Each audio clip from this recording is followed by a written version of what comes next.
요즘 TV에서 이런 자막 자주 보이죠? 기초연금 폐지 검토. 65세 이상이신 분들 마음이 철렁 내려앉으셨을 겁니다. 이제 나 아무도 책임져 주지 않는 건가 하는 생각도 드시고요. 하지만 핵심은 폐지냐 아니냐가 아닙니다. 진짜 중요한 건 누가 끝까지 받느냐, 누가 단 1원도 못 받느냐입니다. 그래서 이 영상, 이 내레이션에서는 펄베크 긍정적인 불안이 아니라 정확한 기준을 보여드리겠습니다.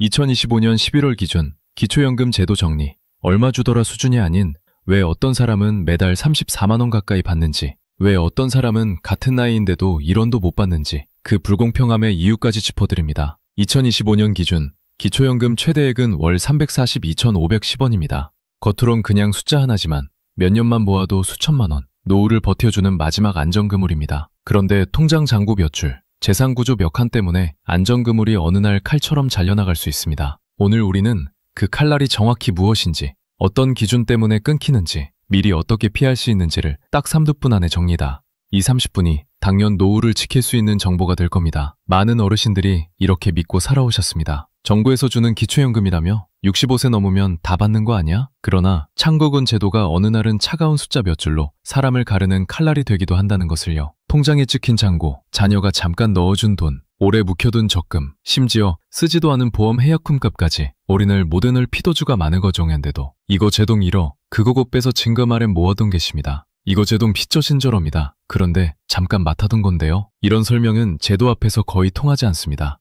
컴퓨터 속에서는 그저 한 줄의 금액일 뿐이고 그거보든 당신들 좀 묻었다 줄인 것고 당좀이다. 이 미담, 리이어는 보혜만 미도를 닫아 못업시게들 주는 갓당입니다. 그거면 봉정들은 제도 앞에서 거의 통하지 않습니다. 정기는으로 계산됩니다. 그래서 누군가는 매달 342,510원을 받고 누군가는 같은 65세, 같은 세월을 살아왔는데도 지 못합니다. 이 차이는 사람의 가치가 아니라 알고 대비했는가, 모르고 당했는가에서 갈라집니다. 2025년 기준은 또 한 번 바뀌었습니다. 단독하고 인정정액 이식 300만 가번등들은 짐정바저도 이러는 츠갈겁니다. 단독하고 인정정액어는 경북 천안조 동기입니다. 이처의 거춤은 당신대종 마저들 한겨쯤은 되게 그곡은 집은 칠암돔에 만개로 난집니다. 대년개치에 이번 당문가가 화급하드는 직어가 여는 거 차정이 바느다. 2025년 기준은 다중보듬 주는데 이런 번칙합니다. 2025년 기준은 초면글을 논조론에 받아 것이었 겁니다. 머더무투가 점원조고 몇 간데 그리고 맞는 글이 주여들으면 지검조고 한격오레타는 만중과 한격화동 애달 본은을 기거가 됩니다. 뇌심이다. 이번 차금리더고 담성이 못가 그초연금 종금 받았는데도 그래서 매달 30,500 기초연금 당근 갖고라고 싶어요. 2025년 기준은 다정별을 추급니다. 몬달입니다. 그런데 노르는 주동그조 반종리어입니다. 들었는 차정령이다. 이거 매돈 추계고 매소 주어 계십니다. 대도 앞은 차가운 숫자 몇 줄로 계산 덮고 부부가구 30심 14만만 8천원 이하 이선은 제저거 모델 파져 맞는데도 이선형 공정들을 답정비다. 지검대 머르모대 차만묘를 받아몬입니다. 어떠저먼 그전는 체레몬주고래입니다. 이 나이 이선 아래에 있으면 연금을 받지만 단 2만원만 넘어도 탈락이 됩니다. 세월은 바뀌고 제도는 정교해졌지만 한 가지는 그대로입니다. 복잡할수록 모르는 사람이 더 크게 다친다는 사실입니다. 오늘 우리는 그검적온 자문드가 만든 거 지력이 버든 적기입니다. 오늘 우리는 그 중요한 거 존인말에 받침원 대금 믿어 갚합니다. 오늘 우리는 그 점 중한 거 모르는 사람이 말고 주는 데가 이번 30세 정원 다청원 일입니다. 오늘 우리는 하나씩 풀어보려 합니다. 기초연금의 계산 방식은 마치 얼어붙은 겨울강 같습니다. 겉으로는 단단하고 평평해 보이지만 그 아래에서는 수십 가지 흐름이 얽히며 결국 누가 건널 수 있는가를 결정하죠. 많은 분들이 이렇게 말합니다. 나는 소득이 없으니까 당연히 받을 수 있겠지. 1990년, 1990년대를 지나온 세대의 삶은 단순 소득만으로 설명되지 않습니다. 그 시절 부모 세대는 집안채, 전세보증금, 묵혀둔 예금을 안전판처럼 지고 살아왔습니다. 그 시절 부모 세대는 너떠 보도로 맞점 10년대를 믿었는 정 정금판처럼 지고 살아말다. 그 시절 부모 세대는 그러고 부염을 서동판즈로고 지고 바가했더 안전판처럼 지고 이것입니다. 심원부듬 적임무를 가당니다. 복털은 마총 이번 장문고 맞는 거로 쉽입니다. 그 시절 부모 세대는 높게 집안채범 일어는 한정 스포넌 미던 파치몬 됐습니다. 그 처모는 지간볼 파정부들 업지가 저더받은입니다. 멋춤 전국 방향 감정 들고 받쯤이네요. 그 돌에 덤보치가 않습니다. 넘들을 대검 주고 젖 지범도 그 돈 보대 다첩니다. 그럼들이 머문 스름보름 제동가조 대가만역 보도를 만정검 넘분모대요. 그번 그들 덩봉기 업무 추계가 첨원주고래입니다. 만중금해가 보돈을 파자만 듣던 뭘지요. 그런데 정말 30시점이단 그러고 바로 그 안전판을 소득으로 환산해버립니다. 즉 당신이 실제로 돈을 벌지 않아도 재산이 많으면 여유 있으니 줄 필요 없다는 판단이 내려집니다. 예금 1억 원이 있다고 해볼까요? 2천만 원을 기본 공제한 뒤 남은 8천만 원에 대해 연 4%를 곱하고 다시 12개월로 나누어 월 약 26만 6천 원이 소득처럼 잡힙니다. 이때의 상처는 단순히 연금을 못 받는다가 아닙니다. 노년의 심리는 더 복잡합니다. 어두운 벙덤 독재,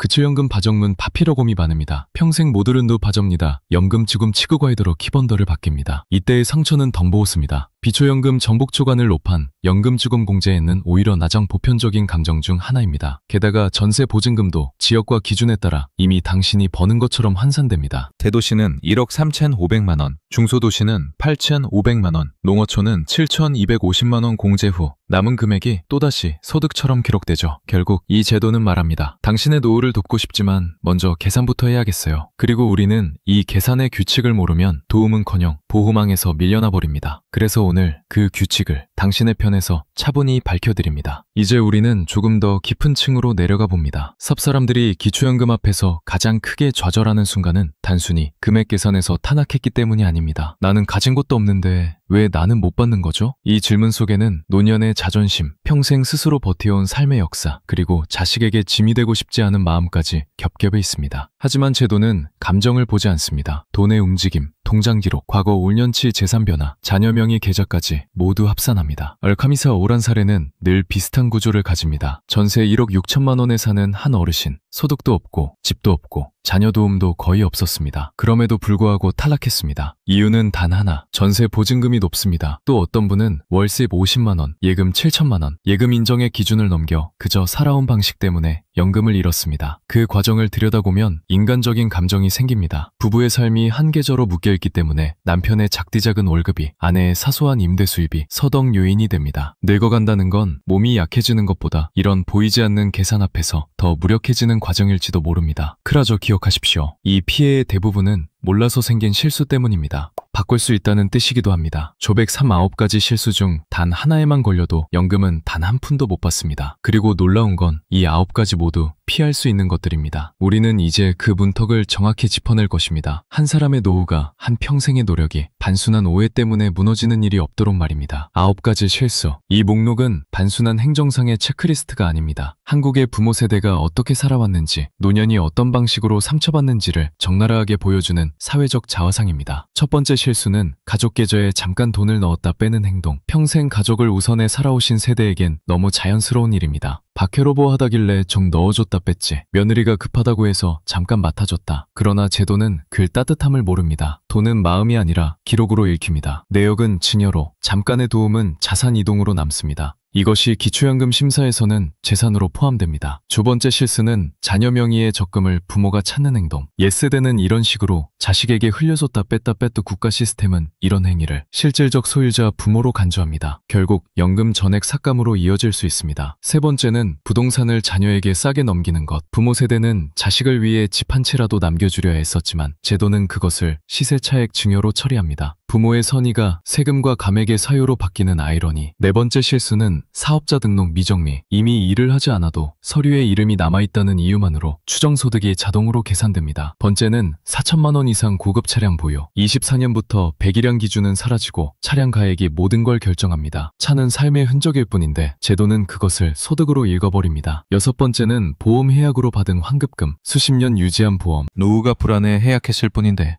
그 돈은 일시소득으로 계산돼 그 즉시 탈락으로 이어집니다. 일곱 번째는 자녀 명의 통장을 부모가 사실상 관리하는 경우. 이 또한 이름이 누구냐보다 누가 쓰느냐가 기준입니다. 여덟 번째는 월세 수익 미신고. 과거에는 가능했던 방식이지만 제부비 국세청과 연동되어 모든 정보가 자동으로 드러납니다. FK 아홉 번째는 최근 5년 내 재산 정리. 기초연금은 현재만 보지 않습니다. 5년의 기록은 한 사람의 삶을 읽어내는 또 하나의 시간표입니다. 이 모든 이유는 결국 하나로 모입니다. 점색도는 감정이 아니라 데이터로 사람을 판단한다는 것. 그래서 우리는 감정으로 상처받더라도 데이터의 규칙을 아는 순간 노후의 권리를 되찾을 수 있습니다. 이주수를 넘어 그럼 어떻게 해야 다시 받을 수 있나요? 라는 가장 현실적인 질문 앞에 서게 됩니다. 기초연금 제도는 냉정해 보이지만 반대로 말하면 기준이 분명하다는 뜻입니다. 기준을 이해하고 움직이면 상실되었던 연금도 다시 되찾을 수 있습니다. 첫 번째 준비는 가구 기준을 개인 기준으로 착각하지 않는 것입니다. 한국의 부모 세대는 평생 내 형편만으로 살림을 판단해왔습니다. 그러나 현대의 복지 시스템은 가구 전체를 단위로 합니다. 남편의 작지만 꾸준한 월급, 아내의 소소한 임대 수익, 섭 중 하나라도 기준을 넘으면 부부 모두가 탈락합니다. 그래서 많은 어르신들이 이렇게 말하죠. 나는 진짜 가진 게 하나도 없는데. 하지만 제도는 묻습니다. 내 삶을 합치면 어떻습니까? 두 번째 준비는 금융재산은 5년 전부터 천천히 정리해야 한다는 것입니다. 최고도는 그 자체로 소득 인정액이 되어버립니다. 예를 들어 아파트를 팔고 받은 3억 원이 있다면 집이 없어도 그 3억은 그대로 금융재산으로 포함됩니다. 노년의 삶은 느긋하고 단순해지는 줄 알지만 제도는 오히려 그 삶의 5년간의 흔적까지 요구합니다. 그래서 재산은 한 번에 크게 움직이면 안 되고 시간을 흘려보내며 계획적으로 옮겨야 합니다. 세 번째 준비는 차량은 한 대, 그리고 가액 4천만 원 미만이라는 기준. 자동차는 단순한 탈 것이 아닙니다. 자식 셔틀이던 시간, 시장 다녀오던 기억, 병원 오가는 일상의 안전판. 그러나 제도는 말합니다. 4천만 원 이상이면 고급 자산입니다. 물론 억울합니다. 하지만 이 기준을 아는 것만으로도 미리 조정할 수 있는 길이 열립니다. 네 번째 준비는 사업자 등록 정리. 이미 일을 쉬고 있어도 서류에 남아있는 사업자라는 글자는 당신의 삶에 존재하지 않는 소득을 추정해버립니다. 이건 제도적 착시이지만 폐업 신고만으로 풀리는 문제입니다. 마지막 5번째 준비는 자녀 명의 자산의 실제 사용권을 명확히 하는 것. 이 시대의 부모들은 자녀 이름으로 재산을 나눠 관리하는 경우가 많았지만 기초연금은 누가 쓰느냐를 더 중요하게 봅니다. 이 5가지 준비만 제대로 해도 이미 탈락했던 분들이 다시 연금을 받는 사례는 매우 많습니다. 노후는 포기하는 순간 사라지지만 준비하는 순간 다시 시작됩니다. 오늘 이 시간이 그 출발점이 되길 바랍니다. 이조리는 기초연금을 실제로 받기 위한 실전 전략으로 더 깊이 내려갑니다. 이 단계는 단순한 팁이 아니라 노년의 재산을 어떻게 바라보고 정리할 것인가라는 삶의 구조를 다시 세우는 과정과도 같습니다. 첫 번째 전략은 예금을 쪼개서 분산 관리하는 것입니다. 오래 사신 분들일수록 한 통장에 모든 돈을 모아두는 방식을 선호합니다. 그 방식이 가장 안전해 보이고 가장 단순했기 때문입니다. 하지만 현대 복지 시스템에서는 그 단순함이 오히려 불리함으로 바뀝니다. 예금 1억 원이 한 통장에 그대로 있다면 정부는 이렇게 계산합니다. 이분은 여유가 있군요. 그리고 월 26만 6천 원 이상의 가상의 소득이 만들어져 다른 소득과 합쳐 기준을 쉽게 넘겨버립니다. 하지만 계좌를 2천만 원, 3천만 원 등으로 나누어 생활비용, 공과금 이체용, 자녀 지원용 등 용도 기반의 분산으로 관리하면 상황이 달라집니다. 제도는 단순히 금액이 아니라 돈이 어떻게 쓰이고 있는가를 보기 때문입니다. 주의해야 합니다. 통장만 여러 개로 쪼개는 건 의미가 없습니다. 입출금의 흔적이 그 통장이 실제 생활과 연결되어 있다는 이유가 필요합니다. 노년의 재산은 숫자가 아니라 삶의 리듬으로 증명돼야 합니다. 두 번째 전략은 보험을 해약하지 않는 것입니다. 수십 년 동안 지켜온 보험,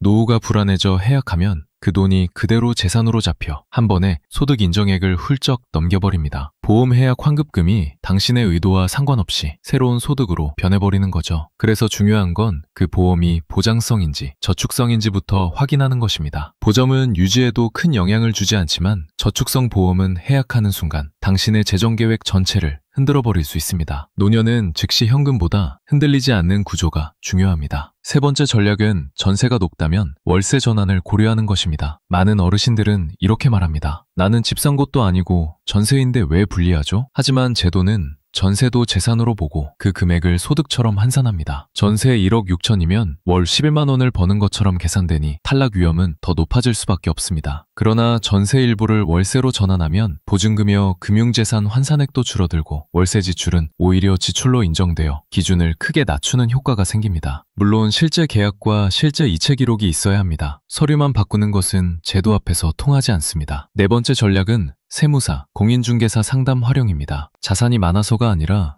애매해서 탈락하는 사례가 훨씬 많습니다. 예금 일부가 자녀의 생활비였다든지 자동차가 사실상 폐차 상태였다든지 보증금 중 일부가 장례비였던 경우 등 전문가만 보면 빠져나갈 틈이 분명히 존재합니다. 이 시대의 노년은 전가의 도움을 받는 순간 삶의 구조가 몇 년씩 달라질 수 있습니다. 다섯 번째 전략은 신청 자체를 절대 미루지 않는 것입니다. 기초연금은 자동으로 지급되지 않습니다. 신청하지 않으면 자격이 있어도 평생 영원입니다. 70대 어르신이 당연히 되는 줄 알고 3년을 놓친 경우도 있습니다.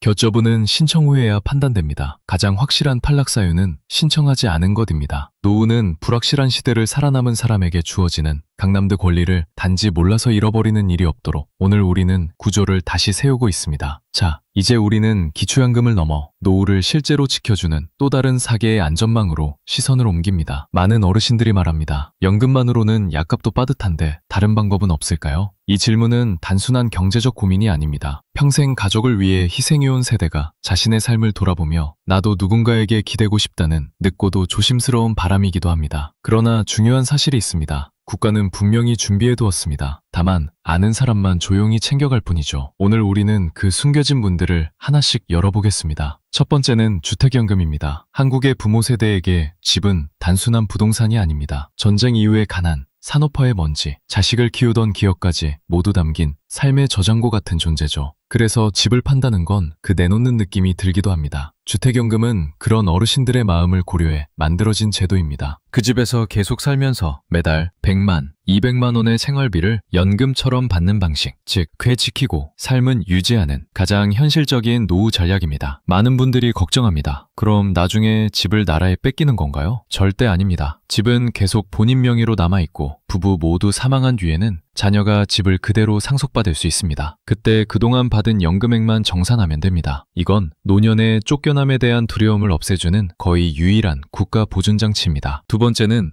농지연금입니다. 시골의 밭 한마지기, 그 땅은 부모 세대가 자식 대학 보내며 울었던 봄, 추수를 함께하던 가을의 땀까지 고스란히 담고 있죠. 하지만 복지 시스템은 그 땅을 재산으로만 읽습니다. 돈은 안 생기는데 자산으로만 잡혀 기초연금 탈락의 원인이 되는 경우도 많습니다. 농지연금은 이부달 생활비로 바꿔주는 제도입니다. 60세 이후 영농 경력이 조금이라도 있다면 월 20만, 80만 원까지 받을 수 있고 기초연금과 병행도 가능합니다. 농촌에서 태어나 도시로 흩어지며 뭔가 기억만 남은 땅, 그 땅이 다시 부모 세대의 삶을 지탱하는 힘이 될 수 있습니다. 노년에 가장 필요한 건 속도가 아니라 지속성입니다. 이 제도는 그 지속성을 만들어줍니다. 세대가 바뀌어도 땅은 여전히 어르신들을 품고 있습니다. 이제 세 번째 안전망, 노인 일자리 지원 사업으로 넘어가 보겠습니다. 이 제도는 단순히 돈을 조금 벌 수 있다는 수준을 넘어서 노년의 삶에서 사라지기 쉬운 존재감을 다시 회복시키는 역할을 합니다. 많은 어르신들이 이렇게 말합니다. 몸한 아이 많단데 나이 많다고 아무도 안 받아줘요. 이 말에는 경제적 불안, 사회적 고립, 그리고 이제는 필요 없는 사람인가 라는 상처까지 담겨 있습니다. 한국의 부모 세대는 평생 일하는 사람으로 정체성을 쌓아왔기 때문에 일이 끊기는 순간 존재도 함께 가벼워진다고 느끼곤 합니다. 하지만 국가가 준비한 이 일자리 제도는 말합니다. 당신은 여전히 누군가에게 필요한 사람입니다. 이채시 25년 기준 65세 이상 기초연금 수급자는 공익활동형, 60세 이상 어르신은 경험 역량 활용형 일자리에 참여할 수 있습니다. 일은 다양합니다. 콩도등학교 앞에서 아이들의 등굣길을 지키는 역할, 교직원에서 안내 도움을 주는 예, 공원과 마을을 돌보는 환경 정비 활동, 취약계층을 방문해 말벗이 되어드리는 서비스형 일자리까지 대부분 하루 2토 3시간, 주 3회 정도의 일정으로 한 달 27만, 30만 원의 활동비가 지급됩니다. 놀라운 점은 이 활동비는 소득으로 간주되지 않아 기초연금과 완전히 병행이 가능하다는 것.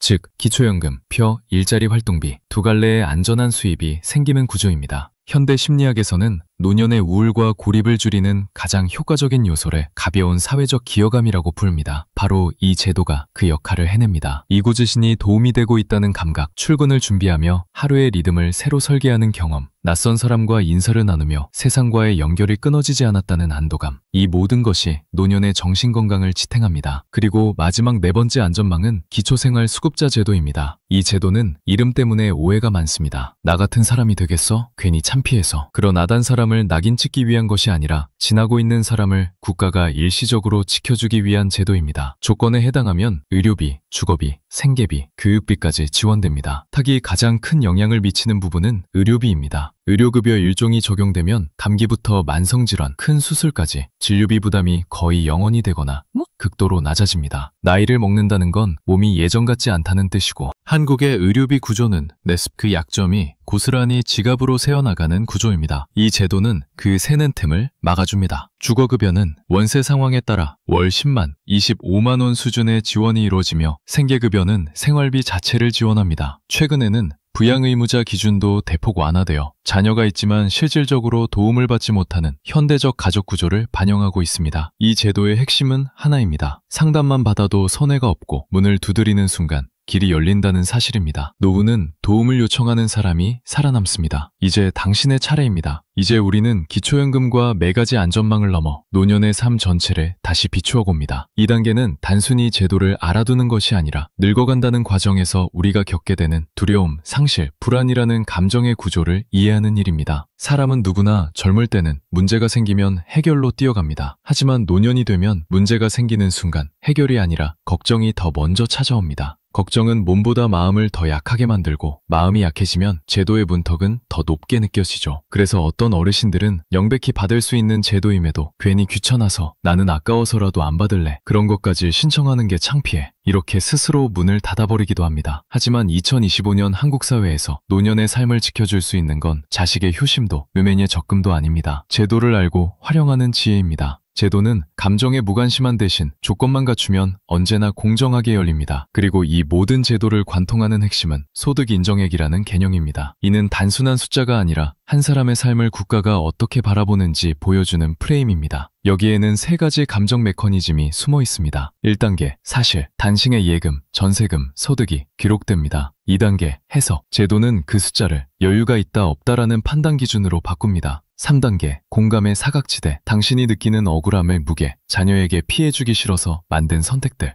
이 모든 정서는 계산에서 빠져버립니다. 마번이 그래서 우리는 이 정서의 사각지대를 지혜로 채워야 합니다. 제도가 읽지 못하는 당신의 삶을 당신 스스로 지켜야 합니다. 지금까지 배운 모든 정보는 바로 그 지키는 힘을 만들기 위한 기초입니다. 노년은 약해지는 시기가 아니라 배워야 할 것들이 바뀌는 시기입니다. 이니 당신은 모르면 손해를 보는 시대에서 알면 권리를 되찾는 시대로 한 걸음 넘어오셨습니다. 이제 우리는 다시 현실로 돌아와 그렇다면 실제로 기초연금을 받기 위해 무엇을 해야 하는가를 한 단계 더 깊이 들여다봅니다. 노년의 행정 절차는 방이 약해져 있을수록 더 복잡하게 느껴집니다. 하지만 사실 제도는 단순합니다. 신청한 사람에게만 문이 열리고 준비한 사람에게만 그 권리가 지켜진다. 먼저 기억해야 할 건 기초연금은 절대 자동 지급이 아니라는 사실입니다. 사지 않으면 자격이 있어도 평생 영원입니다. 한 어르신의 이야기가 떠오릅니다. 나이도 넘었고 소득도 없고 가진 것도 별로 없어서 나는 당연히 대상이겠지 하며 3년 동안 신청을 미룬 분이 계셨습니다. 하지만 행정 시스템은 이렇게 말합니다. 지급 근거도 없습니다. 그 3년은 누구도 돌려주지 않았습니다. 또 어떤 분은 서류 한 장 빠뜨렸다는 이유로 수개월을 날렸습니다. 금융통장 하나가 누락됐다고, 건강보험료 납부 금액이 정확히 기재되지 않았다고, 서류 한 번 보완하지 않았다고 매달 34만 원씩이 그냥 방신을 스쳐 지나갈 수 있습니다. 그래서 다음 4가지는 반드시 챙겨야 합니다. 첫째, 노인 맞춤 돌봄 서비스 신청 여부. 이 서비스는 기초연금과 연계되며 와일드파이어스 되는 경우가 많습니다. 둘째, 기초생활수급자 여부 확인. 중복 신청의 충돌을 피하기 위해 전문 상담이 필요합니다. 셋째, 건강보험료 납부 금액 점검. 자녀가 대신 내주는 경우가 있다면 그 금액이 뜻밖의 탈락 사유가 될 수 있습니다. 넷째, 금융재산 내역 전체 점검. 오래된 통장, CMA 계좌, 모아프즈, 존재만 잊고 있던 소액 계좌까지 모두 잡히기 때문에 미리 정리해야 합니다. 신청 장소는 주소지 관할 주민센터 혹은 전국 어디서든 가능한 국민연금공단 지사. 특히 1960년생 어르신들은 생일 한 달 전부터 신청할 수 있습니다. 노년의 제도는 먼저 손을 내밀어야만 잡히는 구조입니다. 당신이 단지 조금 귀찮아서 괜히 복잡할까봐 미루는 사이에 수백만 원이 눈앞을 지나갈 수 있습니다. 노년을 지키는 건 힘이 아니라 용기입니다. 그 용기는 서류 한 장에서 시작됩니다. 이제 우리는 한 걸음 더 넓은 시야에서 기초연금만으로는 부족한 노후 생활비 문제를 바라봅니다. 많은 어르신들이 이렇게 말씀하시죠. 노금받아도 약값 내고 나면 남는 게 없어요. 다른 방법은 없나요? 이 질문은 단순한 경제적 불만이 아니라 한국의 60들 80대가 마주한 구조적 현실을 반영합니다. 자녀에게 손 벌리기는 미안하고 노후 준비는 생각보다 빨리 달아가고 물가는 매년 조용히 올라가고 이 복합적인 불안 속에서 우리는 국가가 마련해둔 또 다른 생존장치들을 정확히 이해해야 합니다. 앞서 이야기한 4가지 안전망, 중지연금,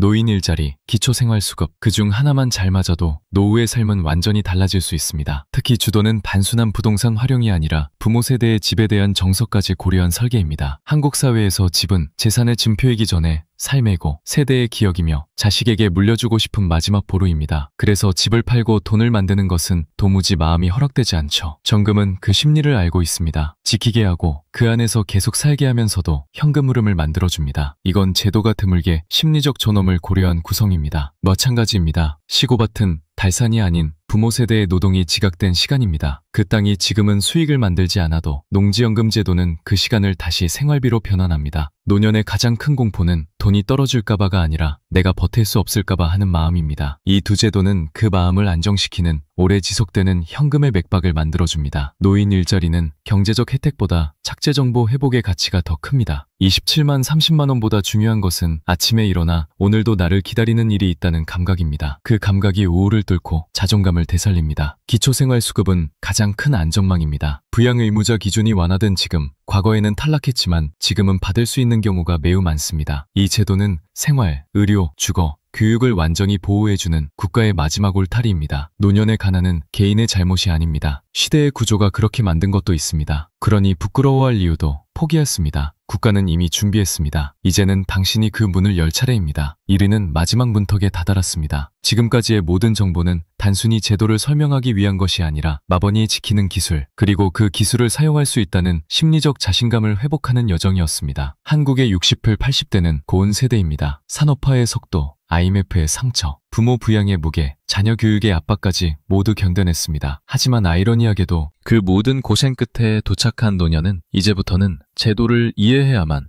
살아남을 수 있는 시대가 되어 있죠. 이제 우리는 가장 중요한 사실을 다시 확인합니다. 기초연금은 권리이며 그 권리는 신청하는 손에게만 돌아간다. 그리고 그 권리를 더 확실히 지키기 위해 2025년 기준 반드시 기억해야 할 체크리스트는 다음과 같습니다. 1. 선정 기준 단독 228만 원, 부부 364만 8천 원 이하. 이 숫자는 단순 기준이 아닙니다. 당신의 노후가 자격 아닌지 자격 밖인지 결정하는 문턱입니다. 2. 근로소득 공제 112만 원 적용. 이제는 일정 구분 일하는 어르신에게 오히려 더 유리해진 구조입니다. 일하면 손해본다는 시대는 지나갔습니다. 고급 자동차 기준, 차량가액 4천만 원 이상 여부 체크, 배기량이 아니라 가액 기준이 바뀌었기 때문에 작은 차라도 신형이면 고급 자동차에 포함될 수 있습니다. 9가지 실수 재점검, 가족 계좌 이동, 지녀처럼 보이는 행위, 보험 해약, 사업자 미정리, 매수채 미신고, 자녀 명의 계좌 운영 등 이 단수 수천만 원을 지워버릴 수 있습니다. 필요시 재산 구조정, 전세를 월세로, 보험은 유지로, 모든 분산으로, 모든 소득 인정액을 낮추는 방향으로 움직여야 합니다. 그리고 마지막으로 기초연금 신청 그 자체. 이 여정의 핵심은 나는 될지 안 될지 모르겠는데 라고 불안해하기보다 일단 신청해서 확인해본다는 용기입니다. 포구한 사람은 도움을 받을 수 없지만 문을 두드린 사람은 적어도 길을 안내받습니다. 그게 제도의 장점이고 노년이 의지할 수 있는 유일한 확실성입니다. 2025년의 한국은 팬데믹을 지나 경제적 양극화가 깊어지고 노년층의 생활비 부담이 폭발적으로 증가한 시대입니다. 그 속에서 기초연금과 복지제도는 누군가의 노후를 지탱하는 마지막 기둥입니다. 오늘 이 시나리오가 당신의 그 기둥을 한층 더 단단하게 세우는 초석이 되었기를 바랍니다. 이제 마지막 장으로 넘어갈 시간입니다. 당신의 노년이 어떻게 달라질 수 있는지, 우리가 이 긴 여정을 왜 함께 걸어왔는지 그 의미를 함께 완성해 보겠습니다. 이제 이 여정을 마무리하는 마지막 장입니다. 우리가 함께 지나온 길을 돌아보면 이 아니었습니다. 노년에 대한 두려움, 가족과의 관계, 평생 쌓아온 삶의 무게가 어떻게 제도와 만나고 어디에서 충돌하며 어디에 수 있는지를 하나씩 밝혀온 시간이었습니다. 한국의 부모 세대는 평생 가족을 위해 살아왔습니다. 가난했던 시절엔 자식을 위해 자신을 희생했고 풍요로워진 시절엔 자식보다 손주에게 기쁨을 쏟았습니다. 그래서 정작 본인 자신의 노후를 챙기는 일에는 익숙하지 않습니다. 나는 괜찮아. 애들 힘들까봐. 나까지 신경 쓰게 하고 싶지 않아. 이 말들은 따뜻해 보이지만 그 속에는 깊은 외로움과 두려움이 숨어 있습니다. 노년은 체력이 아니라 마음의 체력이 먼저 달아가는 시기이기 때문입니다. 그러나 오늘 당신은 중요한 사실 하나를 다시 깨달았습니다. 노후를 지키는 것은 자식도 아니고 운도 아니며 바로 아는 힘과 움직이는 용기라는 것. 기초연금, 주택연금, 농지연금, 노인 일자리, 기초생활수급, 이 모든 제도는 당신이 평생 견뎌낸 시간을 국가가 조금이라도 보상하고자 만든 장치들입니다. 그러니 망설이지 마십시오. 당신은 받을 자격이 있습니다. 그 자격은 삶이 준 것이니까요. 노년의 시간은 빠르게 줄어들지만 당신이 오늘 배운 이 정보들은 앞으로 수년, 수십 년을 더 단단하게 만들어줄 것입니다. 잘 알면 지킬 수 있고 꼼꼼히 준비하면 누릴 수 있습니다. 무엇보다 당신은 혼자가 아닙니다. 이 이야기를 끝까지 들어준 당신에게 이 내레이션이 작은 등불이 되기를 바랍니다. 지금부터라도 늦지 않았습니다. 한 걸음씩 아주 천천히 당신의 노후를 당신 스스로 다시 세워보십시오. 저는 언제나 당신 편에서 깊고 조용하게 함께하겠습니다. 오늘 당신의 마음에 조금이라도 위로와 힘이 닿았다면 그것만으로도 이 긴 여정은 충분합니다.